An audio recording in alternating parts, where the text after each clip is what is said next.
Namaste everyone, welcome back to my channel. So, how are you guys? I hope you and your family are doing great, staying happy and healthy. So, in this video, I'm going to answer one question that is everyone thinking about, that is money. Like, how do you guys survive with Erasmus Mundus scholarship? Is it enough to survive in Europe? Do I need any kind of saving before coming here? And how much did I spend in India for my all the legalization processes? I don't remember the exact amount, but I will try to answer anything that I remember and whole process where I paid. So starting with that, the first thing I paid was sending my degree to Finland. So once you get the scholarship, you have to send your degree in a sealed envelope by the university to your host university. So for me, I have to go to Jalandhar and from Jalandhar get the degree and then courier it by myself. So yeah, so this process is like transportation, going to university, and then getting the degree. Also, you have to pay some kind of money to university. So in there, you spend like let's say 2 to 3,000 rupees, and if your university is only in just your city, so you don't have to pay for the transportation. After that, you have to courier that degree to the university, like I mentioned. And in my case, I have to send it to Finland. And the courier to Finland was really costly for me.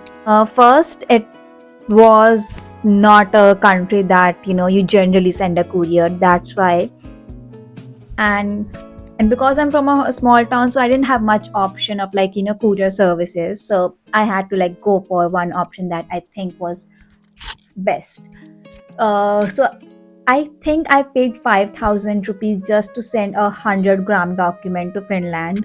अरे मुझे चक्कर आने लग गया अब Yeah, my father was also shocked. Like, are you serious? That do you seriously need to send this document to the Finland? And I'm like, yeah. Unfortunately, I have to. So this was the first thing I paid for, and then comes like for the visa process, you have to do some things, that is attestation and apostille of your degree. I think you must have heard these words a lot, and I think I will make a video of the process.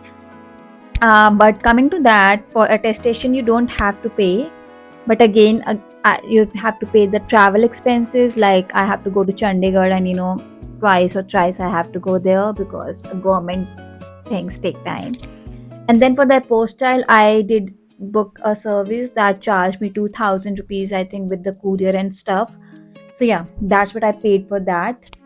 Now comes the visa process. So for visa, you have to book the appointment with the VFS. So you pay there for visa fee, you pay there, and you have to book your flight tickets.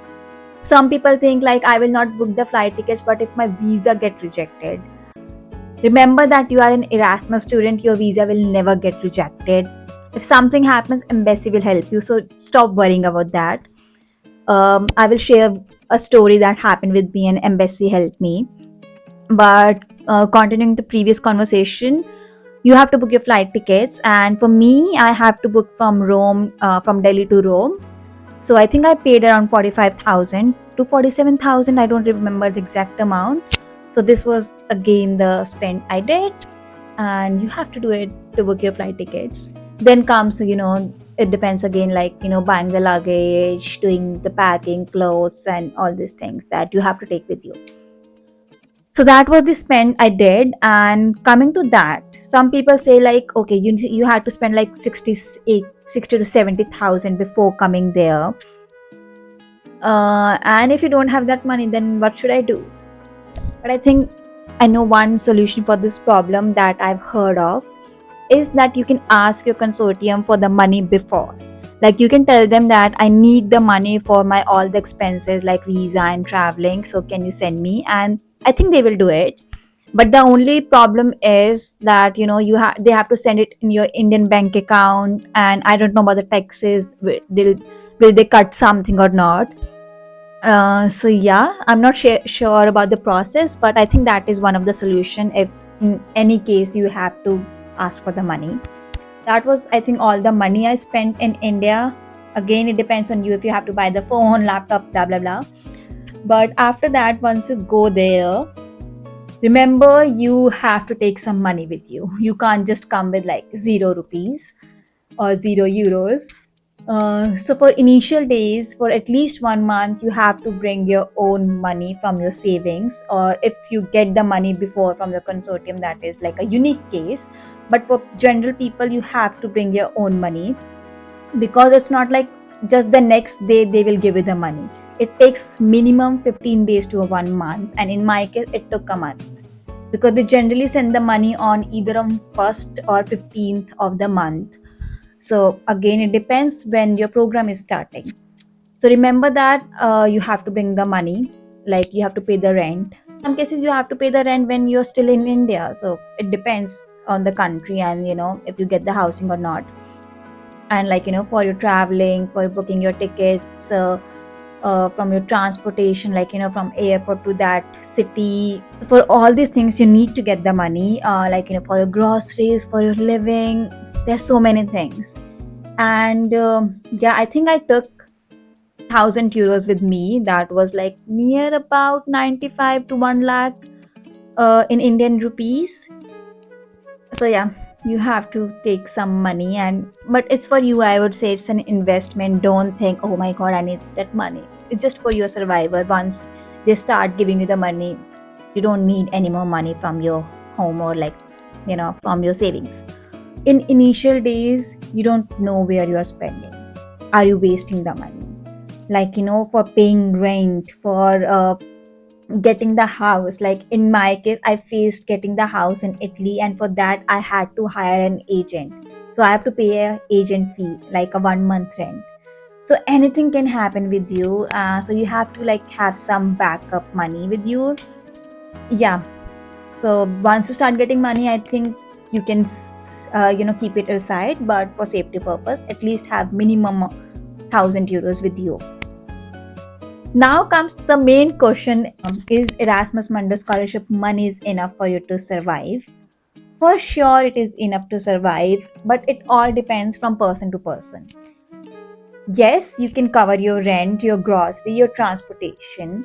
But if you're someone who is going out every day and spending money and traveling every, like, not planning and budgeting, then you will face some issue.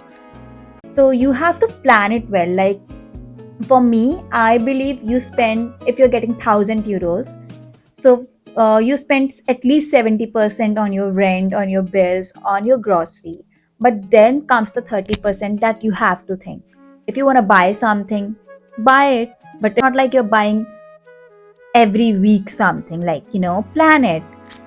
According to me, you need to save at least 15% of your stipend, because you never know when you will need it. And when you move to different countries, you spend much more for your booking your tickets. You have to do it your own. Consortium will not book it because they already gave you the money. Remember that. So you need to book your tickets. You have to courier your luggages, and different country have different expense rate. So yeah, keep some money in saving. Don't think like I'm gonna spend whole stipend in 1 month because it's for a month. Just be reasonable. It's okay if you're spending more, but if it's happening every month, then you are in serious problem. You can make a budget sheet like in an Excel or something, and use some apps that how much you're spending on groceries is somewhere you can save it. But I believe in a month or two you will know where you are wasting or spending the money, so you can control it. You don't have to worry about that. If you are thinking I'm saving and I'm gonna send that money to home, I'm sorry, but that's a very bad decision, because that's money is for you, and living in Europe is not easy. It's very expensive. Eating out and doing all these things, it's really expensive. It's not cheap as in India, and like transportation and all these things. So you need to save for yourself. Don't think that, oh, I'm gonna send it home, I'm just gonna spend 50% and then 50% is for my home. Yes, if it would have been Indian currency, you can easily survive on 50,000, but no, not in Europe. Like in current apartment, I just my rent is 60,000, like for a month. So I have to survive. I have to do all other things also. So keep that thing in my mind. And the last point is that if you are planning to stay in Europe after your masters, then you need to show some funding, that how you're going to survive for at least 1 year. So keep those things in my mind. I will not say right now, but don't spend in excess. And I think you all guys are mature, so you know where to spend and where not to. And a lot of people also ask me, can we do part time and some kind of a job? I don't think that is allowed because I'm not doing it. Uh, because this scholarship is like we are paying for everything, why you need to work? That is like valid point. But if you guys need to do some kind of freelancing work, I think that's allowed, but just be sure. So I think I shared everything where I spend. Is it manageable or not? For sure, it's manageable.